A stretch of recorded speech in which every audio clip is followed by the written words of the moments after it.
Cette année, la mission est très importante. Il s'agira de boire 4 coupes de vin et de manger un kazaïd de matzah dimanche après-midi pour se connecter avec la délivrance, se connecter avec Mashiach. Alors pourquoi c'est si important? Pourquoi on a tellement besoin de parler du Mashiach? Parce qu'on est connecté avec la délivrance.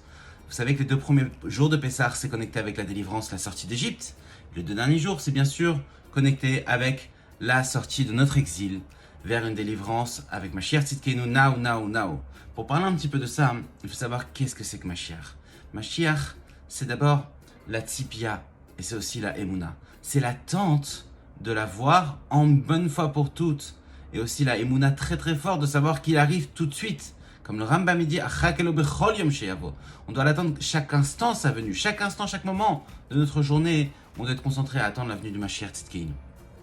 À ça, il y a une sikha du Rabbi qui ramène, le Rabbi ramène 3. Il dit que Mashiach s'est prouvé dans la Torah. Et on le voit dans 3 endroits. Premier endroit, c'est dans la parashat Nitzavim quand on parle du grand rassemblement des Béné Israël. Va'atem Nitzavim ayam kulchem. Et ça ressemble beaucoup au Mashiach, on va en parler après. Aussi dans la parashat de Pinchas, quand on a Bilam qui va nous maudire le peuple, et à un moment donné, c'est à chaque fois qu'il va maudire le peuple, ce sera des bénédictions qui sortiront de sa bouche. Et il y a un passage qui dit Derech kochav mi Yaakov mikam shevet mi Israël. Et une étoile jaillira de Jacob et un sceptre sortira pour Israël. Là aussi, c'est une allusion à Mashiach. Et ensuite, on a une 3e fois où c'est marqué clairement que lorsque Israël s'agrandira, quand Mashiach sera là, alors on rajoutera 3 villes de refuge. Des villes de refuge. Pourquoi 3 preuves? La première, c'est pour parler de la Géoula clairement, quand tous les Juifs seront réunis en Eretz Israël. La deuxième preuve, c'est pour parler du personnage du Mashiach. Quand on dit qu'une étoile viendra, on parle vraiment du sceptre de Mashiach, de la royauté. On a déjà ici 2 éléments. 3e élément, c'est bien sûr la délivrance pleinement. C'est-à-dire, c'est quelque chose qu'on ne peut pas encore accomplir tant que Mashiach n'est pas là. C'est la mitzvah de faire des villes de refuge. Et tant que Mashiach n'est pas venu, la Torah n'a pas été, les mitzvahs n'ont pas été faites à leur apogée. Il manque une mitzvah qu'on n'a pas pu encore effectuer. C'est pas possible, elle n'a jamais pu être faite. Elle ne peut pas être faite tant que Mashiach n'est pas là. Et donc, comme on l'a dit, le principe c'est d'attendre et de croire à chaque instant que Mashiach il arrive. Et ça, c'est ce qu'un juif il fait 18 fois par jour, même plus, quand il dit il faut une demande ferme et puissante du peuple juif. Que Mashiach, il arrive now. Le Shla Kadosh, le Shnei Luchot Abrit, un grand commentateur, il pose la question, il dit, c'est vrai, en vérité, beaucoup de personnes le demandent déjà. On le demande à chaque fois. Et comment ça se fait que les Bnei Israël, ils demandent Mashiach et ils ne l'obtiennent pas? Et il répond à ça, il dit qu'à chaque fois qu'on demande, on l'obtient. Ben, il est où? Comment ça se fait que tu demandes et qu'on ne l'obtient pas? On ne le voit pas. Et la réponse, elle est comme ça. On est comme un agneau entouré de 70 loups, les 70 nations qui veulent nous assimiler. On a, en fin de compte, un sauvetage extraordinaire qui se passe à chaque instant. On sait qu'on obtient une Yeshua magnifique. Quand on marche dans la rue avec la kippa sur la tête, avec les tzitzit, qu'on est protégé par HaKadosh Baruch Hu, on sait qu'on obtient un sauvetage.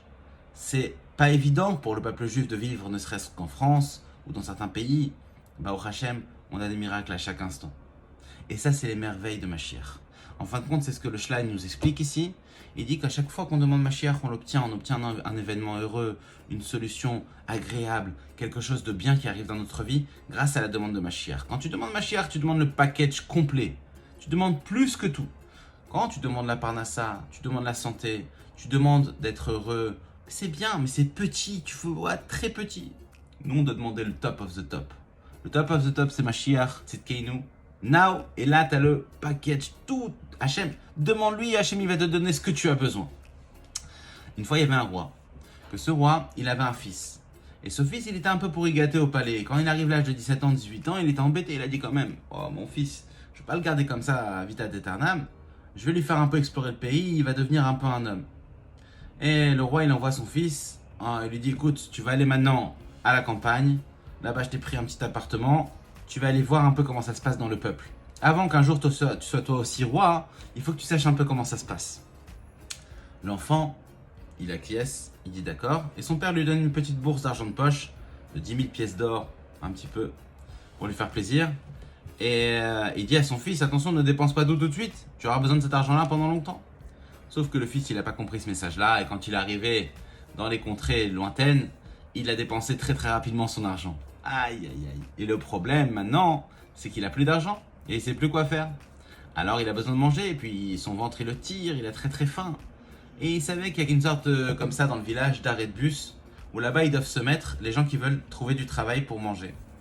Et il va là-bas, il y avait déjà pas mal de monde, et il voit que toutes les personnes sont prises avant lui. Il y a des gens qui viennent, ils prennent les personnes pour venir travailler à gauche à droite, et lui il n'est pas pris parce que c'est normal, il est un peu chétif, il est maigrichon, il n'est pas très fort. Mais à un moment donné, il y a un vieux monsieur qui arrive, un paysan, et il va le voir et il dit écoute, est-ce que tu as envie de travailler? Il dit oui, j'aimerais bien, je ne sais pas ce que c'est de travailler, j'ai jamais travaillé de ma vie. Il dit écoute, tu vas venir avec moi. Et le paysan le prend avec lui, et il lui apprend le travail dans les champs. Et c'est très dur. C'est vraiment pas facile pour lui qui n'a jamais été habitué à la vie dure. Et il demande un jour son salaire. On lui dit ton salaire, on n'a pas vraiment d'argent pour te payer, mais on te nourrit chaque jour. Tu dors ici avec nous et on te donnera un pain par jour. Un bon pain de campagne comme ça, magnifique. Et tu vas manger ça. Bon, l'enfant était content, il avait son pain par jour et tout se passait très très bien.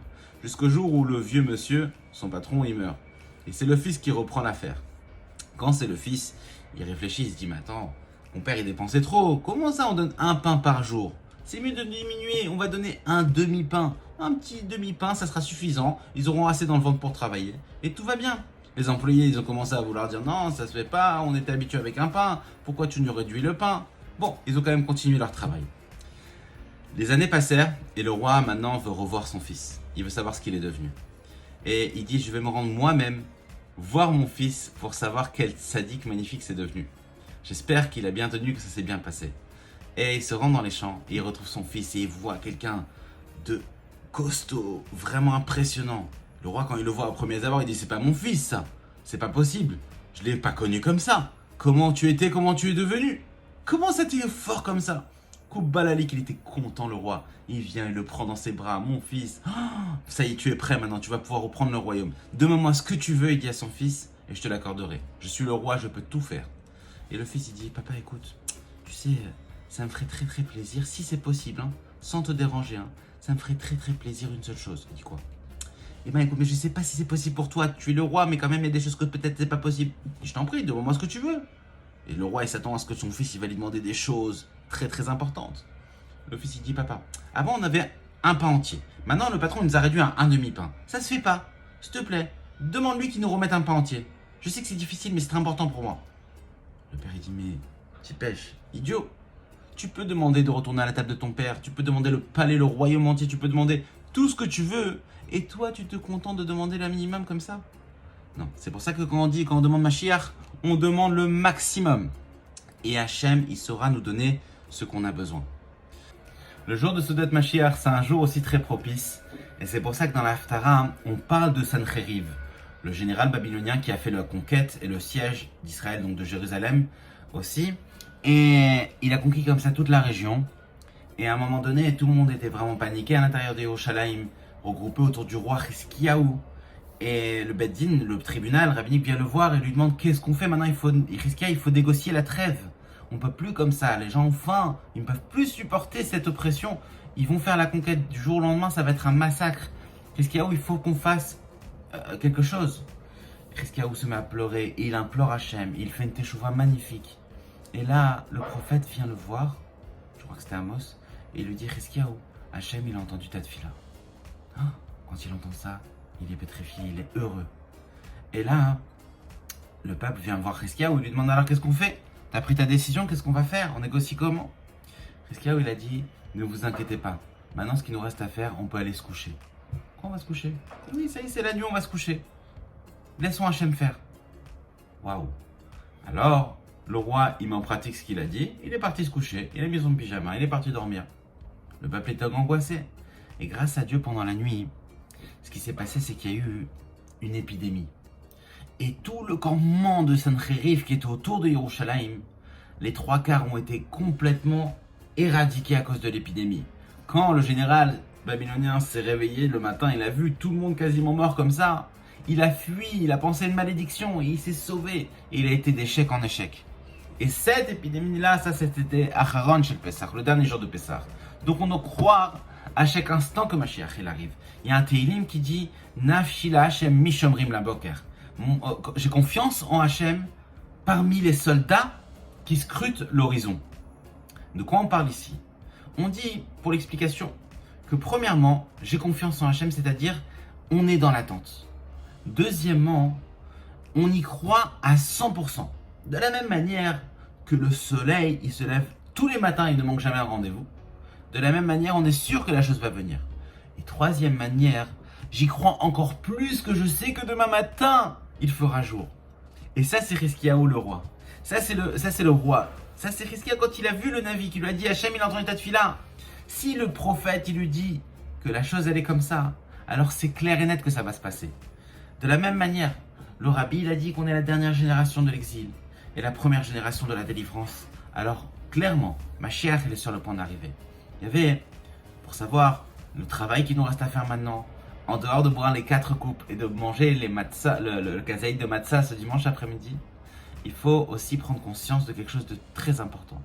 Cette chose-là, elle est qu'une fois le Rav Reuven Wolf, il avait expliqué un machal comme ça, il avait dit que quelqu'un, quand il a mal au ventre, on lui donne un médicament. Et après, ça va mieux.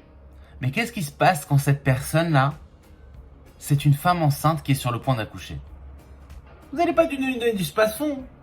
Il faut aller accoucher l'enfant. Le spasfon, ça ne servira à rien.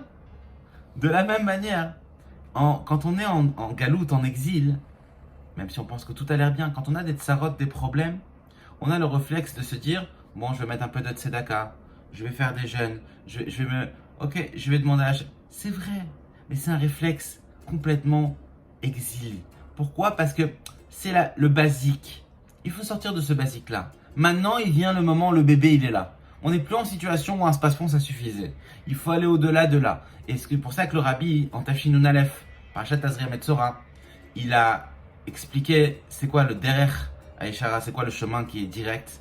C'est, bien entendu, de accueillir Pnei Mashiach Tzedkeinu, accueillir le Mashiach, mais d'étudier les sujets de Mashiach et Geoula. Et c'est pour ça que chacun doit prendre sur nous, pour hâter promptement sa venue, qui vienne tout de suite, eh bien, d'étudier chaque jour un petit peu de ce qui va se passer dans le monde futur. Et pourquoi c'est si important? Eh bien, sachez que vous avez des fois, je pense, loué des appartements sur Airbnb.